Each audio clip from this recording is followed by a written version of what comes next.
So, you want to build a business, but you don't know where to start. There are a bunch of different types of businesses that you could be building if you want to start something that is your own startup. For one, you could get a work from home job, so that's like a virtual assistant. You could be an appointment setter. You could do data entry jobs from home. You could be an online tutor, or you could be a customer support rep, where you're just like answering calls long distance for people, helping people like figure out customer service issues with their products. But under these cases, you're typically still working for another person, and you still need to search for employment, these jobs are super high sought after because everyone wants to work from home. So they're obviously not the easiest jobs to come by. And you still have to spend lots of time like on Indeed, on job boards, sending out your email, which obviously things could be worse, but that's just a negative of this. And you're still working for someone.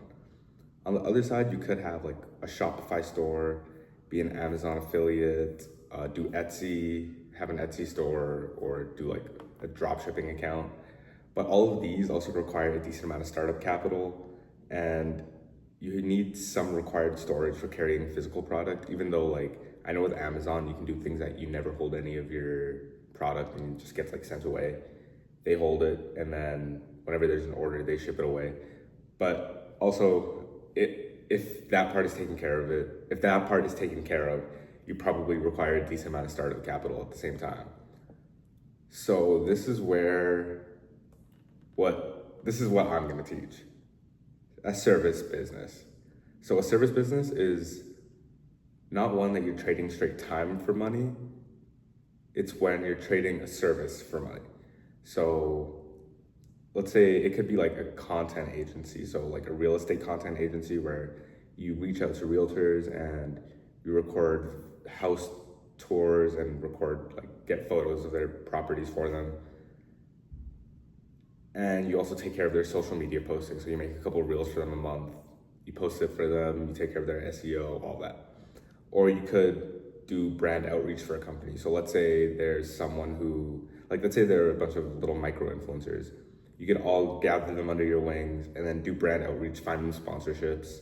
Or you could do email marketing for people, help compile email lists of past customers or inquiring customers, and just get like a monthly newsletter going out or sales emails going out all the time to those people on the email list.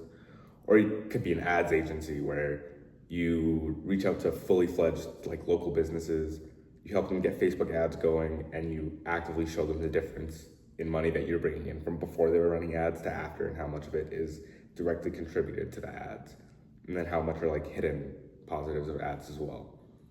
You could learn how to do graphic design and do graphic design for a bunch of companies. If people need animations done for like YouTube videos, become an animator, graphic design that for them. Come up with photos, logos, like whatever you want. You could have a fitness creator agency where you collab with different fitness creators. You get different clothing lines to interact with them. You get them to interact with different clothing lines. You can get them to go on podcasts, land them a bunch of paid deals, take your cut. You could do a media agency. You could be a media manager. There's so many options in the service agency. Literally anything that you're good at that someone else is not, or that you can offer them to save their time in exchange for money, which is worth it to them, you're ready to get into a service-based industry. So the first thing you need to decide is what service you're gonna provide. All right, I've done a lot of these, but for the thing I'd say I struggle with the most when just starting with these is that when you first start up, it's really hard to narrow down into one thing. So let's say the first company I ever did, it was Facebook ads for roofing companies. I can't remember the YouTuber's name. What's his name? He used to make videos about like running an agency, and I would just watch his videos and just lock in, like compile lead lists. Marketing agency. I feel like if I search it up, his name should pop up pretty quick. He's like one of the more popular.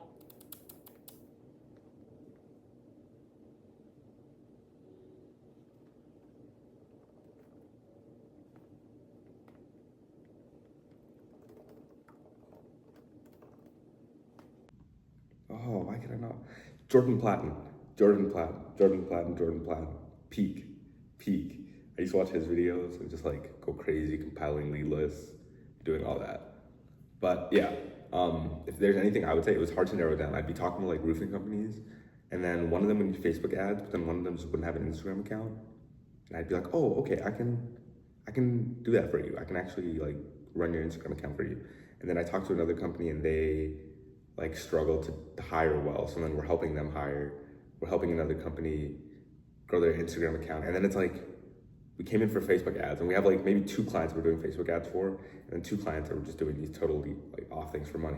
Which, for cash flow, you definitely should do those things. But I think after a certain point, you have to know when you're straying away from what your core beliefs are, what you actually want to do, and what brings in money. Because what brings in money short term isn't always the thing that's gonna like building a building the fastest way isn't always the best way.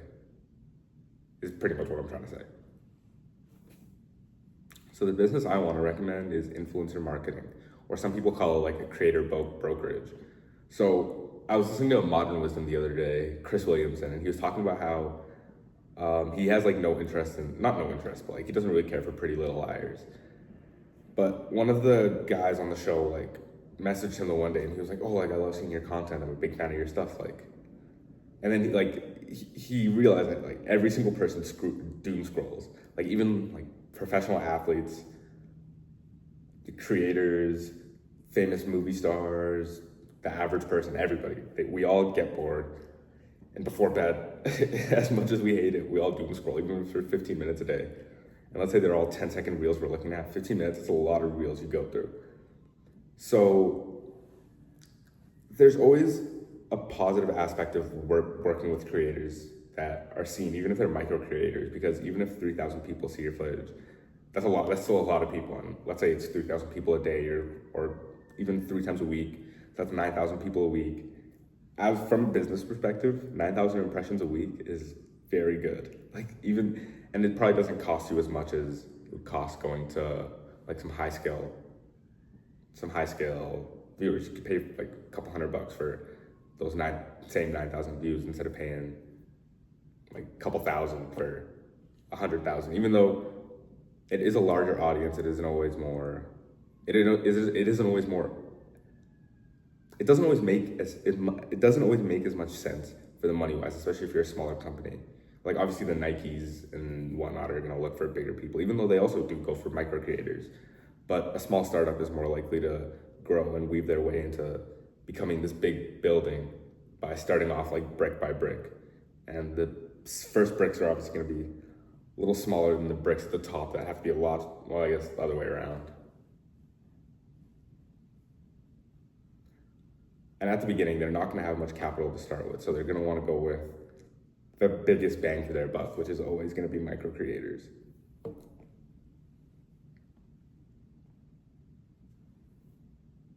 For example, even you yourself, in me, 100%, I'll be scrolling on IG and I'll see someone that's like Gymshark, another Gymshark ad. Oh, this person's with Gymshark.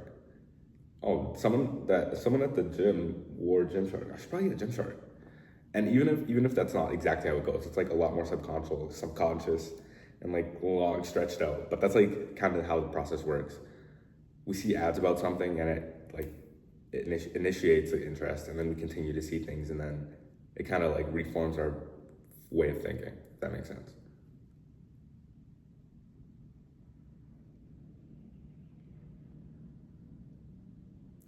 And follower count specifically does not make or break the ability to get sponsorships. Companies care more about some of the other general impressions and things that show how engaged people are with your content. So, for one, we'll talk about this a little bit more when we talk about lead listing, but like likes, comments, shares, saves, how many people like click your links, activity and like community retention, how many of the same people are coming back are followers, and how many people are not followers, how many people that are not followers are following your account, like little things like that, instead of just like followers, non-followers. You know what I mean? I know the proper building of the company still hasn't started, but these are some of the core frameworks gotta talk about and just go over before like I really start anything. The best way to build a company is to start with good structure and stability. So as I was saying before, the roofing company, it fell through. Like, we did not make that much money through it, but it fell through just because there wasn't that much structure and stability. So it was like me and one of my friends would just go on Zoom calls. Not even Zoom, we'd go on Discord calls and we just like, yeah, so I'm gonna do this today, you do this, and then we have this that we have to be done by next Thursday. So you wanna like do a little bit of it and I'll do a little bit of it. Okay, yeah, that's cool. That sounds good. And like obviously it worked because we both had each other to kind of hold the other accountable, but it never really got to a point that we were pushing ourselves. We kind of got comfortable with where we were at, and there wasn't much stability with what we were doing. So there was no way to scale what we were doing because after a certain point, if you don't have proper systems and proper structure, once you build to a certain point, everything's just going to collapse, if that makes sense. So now I like to think about building a business more as like a flow chart with like proper structures. Like when this happens, then it goes to this. This happens, and it goes to this.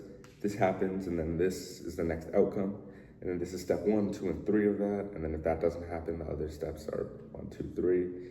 And then like we do step 1 if X happens, step 2 if X happens, step 3 if X happens. And then companies that fit this profile go through this. Companies that fit through this profile go through this. Companies that fit through this profile go through this. Just like different ways of like actually quantifying things and quantifying even how you do things. So like, I'll talk about this in a bit again, but there are 3 like main aspects of business. It's like understanding what entails 1, what you have to do, next. What entails the next one, what you have to do, next. What entails the next one, what you have to do, and then like how you can make this better, how you can make this better, how you can make this better, and then it's just constant. That's literally it. Just how you can make this better, how you can make this better, how you can make this better, how you can make this better, how you can make this better, how you can make this better, and then just same thing over and over again. And if you can build systems with the main pillars, so I'm going to teach 3 main pillars. You may disagree with me and want to have like a different one. You may want to take one of mine out. You may want to add one more.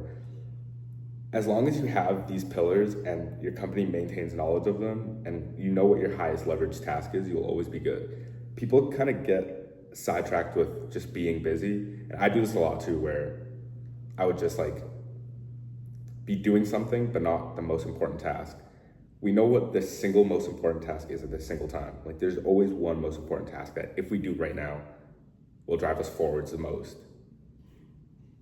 Like let's say if you want to become a creator, it's probably creating, like recording, going out, capturing footage. Things like that are going to be like the highest leverage task for you. Sometimes it's lead listing, sometimes it's outreaching. Like whichever thing just makes the most sense for you at the time to do is your highest leverage task.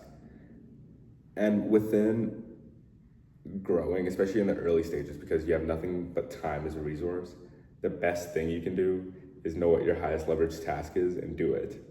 That's going to be the biggest thing that'll move you from 0 to 1 and from 1 to 2 and 2 to 3. Like it'll cause the biggest increment in growth for your time spent. Another way of thinking about it is like you could do 4 hours of idea planning a day and 1 hour of recording a day and then 1 hour of editing a day, or you could do 1 hour of really locked in content planning for the day and then do 2 hours of recording and then 2 hours of editing. And you're just switching around the allocation of your time to what tasks, because recording is probably going to take longer. And you can plan out content quicker than you can actually record it. And then you go over to the next, and then you spend more time in your editing. And then, as I said before, you figure out how to make your content planning better, you figure out how to make your content better, then you figure out how to make your editing better. And then like throughout the 3, it'll just, you'll work yourself out.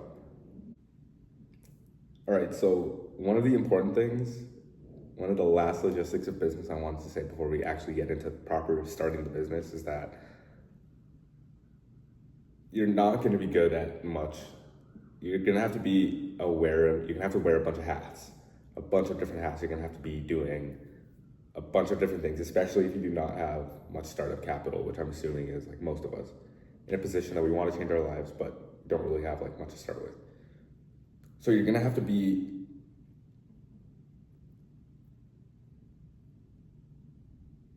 So you're gonna have to have the ability to do a bunch of different things at the same time and do them even if they don't interest you and as boring as they may be. And it's a lot of repetition, so you're gonna have to be doing the same things again. A lot of us get into business for the aspects of like talking to people, sales, but then we end up doing a lot of like just lead generation where you're sitting in silence.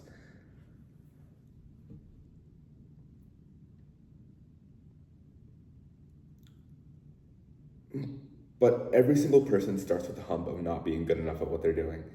But it's just a time lapse. So let's say it's a 7-year gap. Let's say if someone sat down with you and said, you have to start posting one Instagram reel every single day right now, but no matter how well you do, in 7 years, you'll be a millionaire. Like, you'd probably do it, right?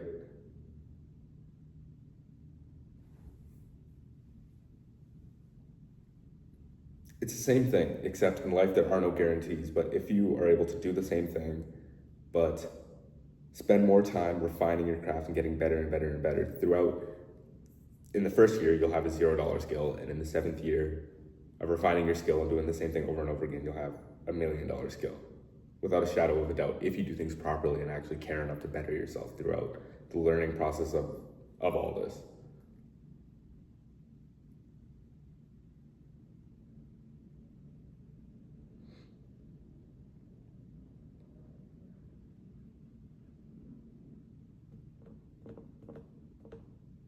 It's like if someone told you that you were getting a house, like if someone just came up to you and said, you get a mansion. And you took them out and it was just a plot of land. Like it was nothing more than, nothing more than just flat land, snow. But slowly they're like, no, like, trust me, you're getting a mansion. And you come back in 6 months and still there's just excavators out, just digging out. And you're like, oh, I was promised a mansion. And you come back in like another year and there's framing done, the foundation's been poured, but still, you're like, oh, I was promised a mansion and I still live in an apartment. And then more people come in, they put drywall up, they get the installation done, the roofers come in, and it's been like probably 3.5, 4 years by now. But now you finally have your mansion. It's not like your mansion wasn't there, it's just that it had to be built one by one. And same thing in business. Anything nice that you want has to be built slowly, but surely, but slowly.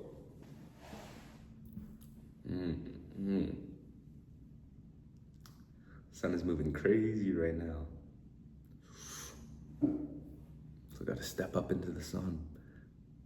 Darkness on my face. So now we start business. All right, so I'm gonna get you to open up a Google Sheet and you're gonna type in these 5 questions. What niche am I going to service? What is my offer? What type of creators do I want to work with? What type of brands do I want to work with? And the company name. So once you have a doc that, I guess an Excel spreadsheet that kind of looks like this, or a Google Sheet, what niche am I going to serve? Pick what niche you're gonna serve.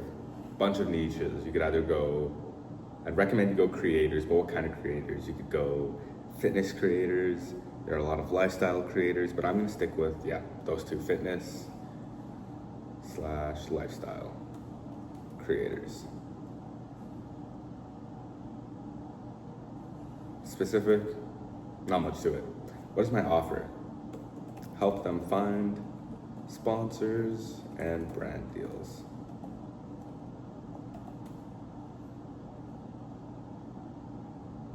Yeah. And what type of creators do I want to work with?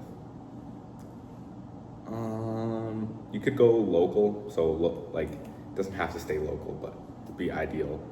Local. What's some other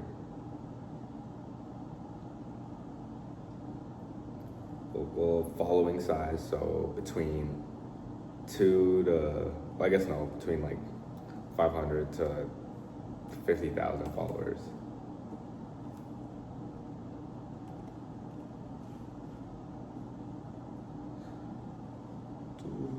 And Instagram based would be ideal.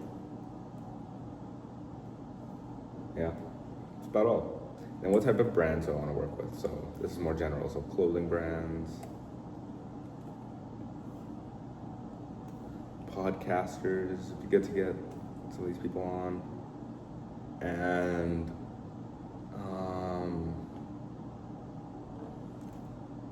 startups, local startups. There's a lot of fitness people, like supplements, gym wear, yeah. And then company name. This is when you pick your company name. You know me, I'm gonna go with New Apex Media. And bam, there you are. Your business has started. Your business has begun.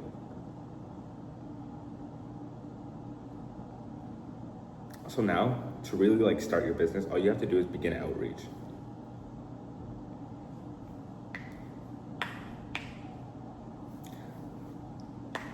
So, as I was saying, there are 3 pillars earlier within a business. These are the 3 main aspects of this company. You're gonna start with finding influencers, and then you're gonna find brands, and then you're gonna connect the 2. And then the 4th, well, I don't know if it's, I guess, yeah, it could be a 4th pillar. You take your cut. So I guess, yeah, there's 4 pillars.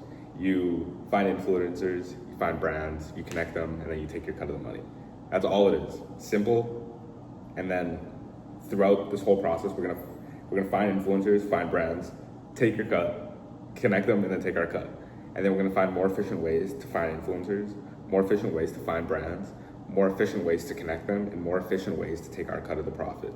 And then how to scale and just make each way more efficient as we go through. So obviously, as I was saying earlier, right now, we're obviously not gonna be proficient at it. We're just starting, this is the beginning of the business. But as we go through and we find our first, second, third testimonial and then actual client, we're just gonna find ways of making each way better and better each time. So every like 2-3 weeks, sit down, take a look at everything and be like, okay, this is going well. I've been coming into, and like documenting all the issues as well. And then just noting them and finding ways to fix them and make them better. Because like that's the only way to get better, is by realizing that you're not good enough, which is where we all are. We want to be good enough, but we're not good enough. But the only thing between being good enough and not being good enough is 2 things, mentality and then the work. Once you understand that you're not good enough, but you can work to get to where you are, you already knocked down one of the things. Now we just need to actually do the hard work.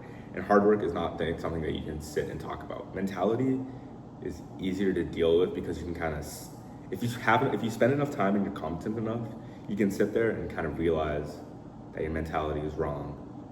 But it's hard to put yourself physically in a state of working hard without actually working hard. And I don't know why, it's like the bane of everyone right now is hard work. But before we worry about taking a cut of the influencers and brands that we connect, we have to worry about finding influencers and brands. So as you might remember earlier, I was talking about your highest leverage task. Right now, your highest leverage task is gathering leads, finding influencers, and finding brands. So for the next week, you're gonna come up with a daily quota for yourself. So let's say, for example, it's 40 brands and 40 influencers, 20 brands. Every single day, you come up with 40 influencers, 20 brands, you reach out to them. Like that's your daily quota. Outreach to them and note anything that's not gone like perfectly correct. So you'll know what to refine in the next processes. So I'll go over like, just calm, take a quick little seat, and then we'll talk about how to come up with leads next. But during outreach, note anything that's going wrong. So let's say you keep coming up with a certain response, you keep coming across a certain type of customer that has a certain type of response and you don't know how to respond to it. So they're always like, oh, send me your Instagram, oh, send me your Instagram, oh, send me your Instagram. And you don't know like how you're like, oh, I actually don't have one. Just write that down. Write down like people keep asking for my Instagram, don't have one. And you just keep doing your outreach. Do your 40 and 20 every single day, 40, 20. You could, if you have more time, do 100 and 100. Start off with, I'd say start off with 60 leads a day total. Go like whatever cut you want. So you can do 30, 30, 40, 20, 50, 10, like whatever you want. Just make sure you're actually doing the leads and actually hitting your quota every single day. So to start, yeah, outreach, May not go perfectly. Make sure you know what to refine. Just take note of everything. Your current high leverage task is lead generation, and then lead outreach. So literally, as soon as you're done one, start the other. As soon as you're done one, start the other. As soon as you're done one, start the other. And just like, yeah, just keep working on that. Figure out what's going wrong. Figure out what you need to get better at. And give it like a week though. Give it a week of just solid, actually doing your outreach, hitting your quotas, and then you'll have a solid baseline of, if you look back at the week and all of your notes, what do I need? A lot of people are saying I need to make, a lot of people are asking for an Instagram account. Maybe I should make an Instagram account.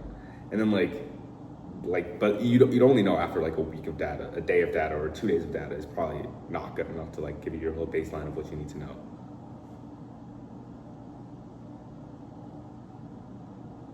I recommend doing your outreach first thing in the morning and then doing your generation late at night.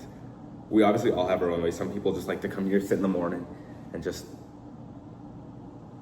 get all the generation done, get all their lead outreach done. But for me, what I prefer to do is I like doing, if I can, I like having, it's obviously not ideal, but for these multitasking tasks, I also have a girlfriend. So the way I kind of like to merge these tasks is we'll just like sit in the living room and watch sports all night. So like there's basketball games, if there's like a soccer game in the afternoon, or just things go on throughout the day, that's usually when I'll go sit with her. We'll just like watch sports, eat supper. But instead of that, I'd say do your lead generation during those times if you're someone like me. So I'd sit down, I'd have my iPad on my lap, watching the basketball game.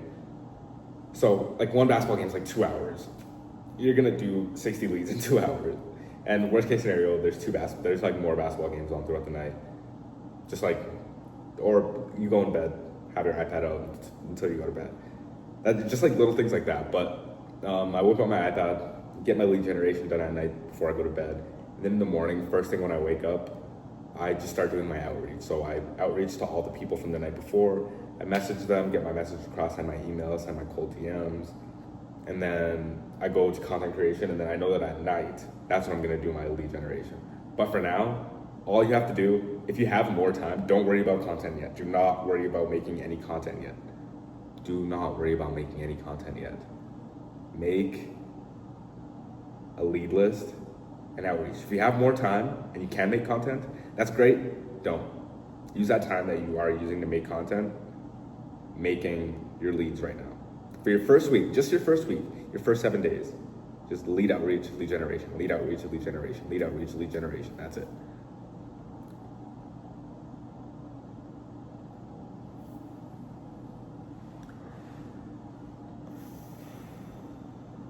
So all this talk about leads.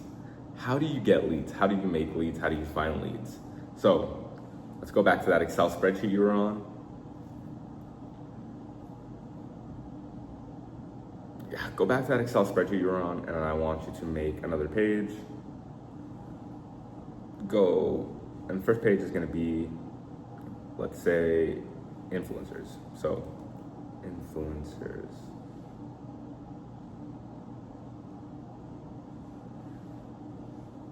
And then you're gonna go influencer name, Instagram, followers, email. You could do phone number, but you could do phone number, but you probably are not gonna grab that much, especially at first if you're doing your outreach through Instagram, if you're doing your generation through Instagram, but you'll probably still just want to note it down just because it never hurts. And sometimes you will get phone numbers. You know me, make the doc look nice a little. Followers doesn't have to be that big. Email is gonna be pretty big, and then phone number. All right. And then outreached. All right, so there we go. You got your one sheet, and then we're gonna go to Instagram on the other side of things. Go to Instagram. All right. So we're looking at fitness influencers, right? So we're gonna search up something to do with fitness. So what's the first? Let's say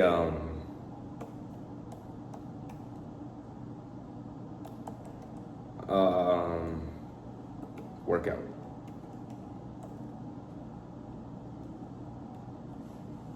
workout. And then what I like to do is I like to look at the views on the post and find someone who's not super high but not super low, which is like the nice micro influencer line range. So this page, DM for collab. It's like stoicism, not really influencer, but lots of lifestyle. They kind of reach the right audience, so might as well. 175 followers. It's the right range. So just write influencer name. It's King Stoic. Same thing on their Instagram. King Stoic. Followers 175. And then email you can usually find the brand later, which is I prefer to do. I usually just get influencer name and their Instagram, followers, and then usually I can later, one of the things because I'm just sitting there throughout a basketball game, I'll just find if they have a website. Yeah, one more thing I forgot to add in is notes.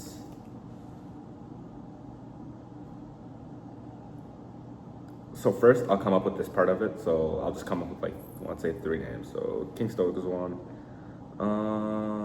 This looks like a good account. Does it go to the gym? Yeah, looks great. Sivan White.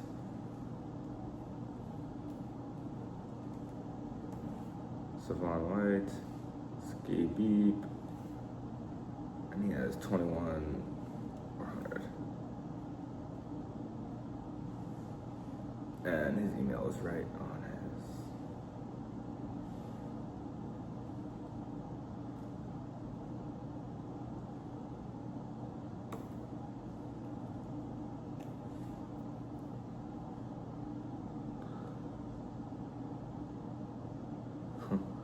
Oh, my Uggs.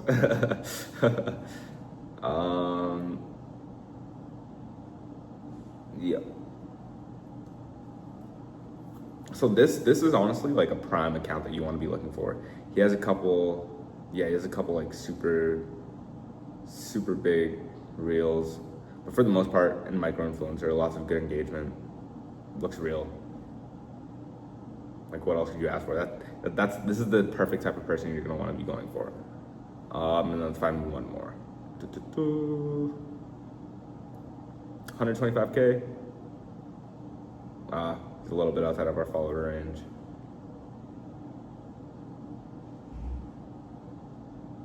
$79. Yeah, perfect. So on that deal.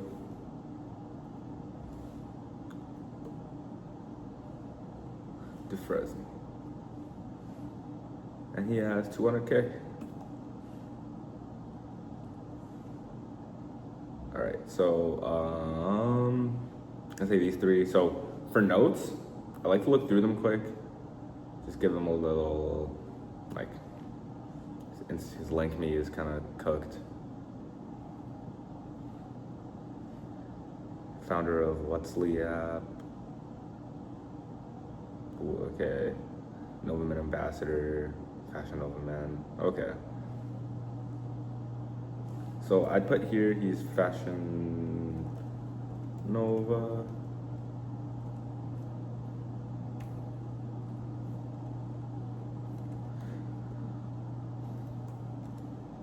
Ambassador. That's not much else. Nothing much interesting outside of that. And then let's delete.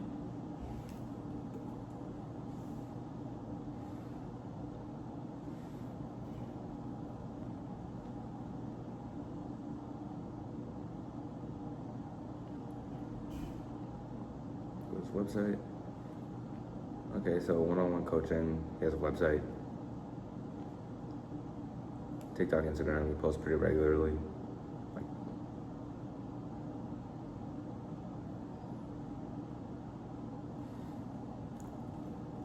Good content. Website. One-on-one coach. The only person that really reads this is you, so you don't really have to keep them super detailed. Just as long as you know what they are, you can come back later and be like, okay, so good content. He has a website, one-on-one coach. That's all you need. And then Now you do the outreach. So message them. Skippy.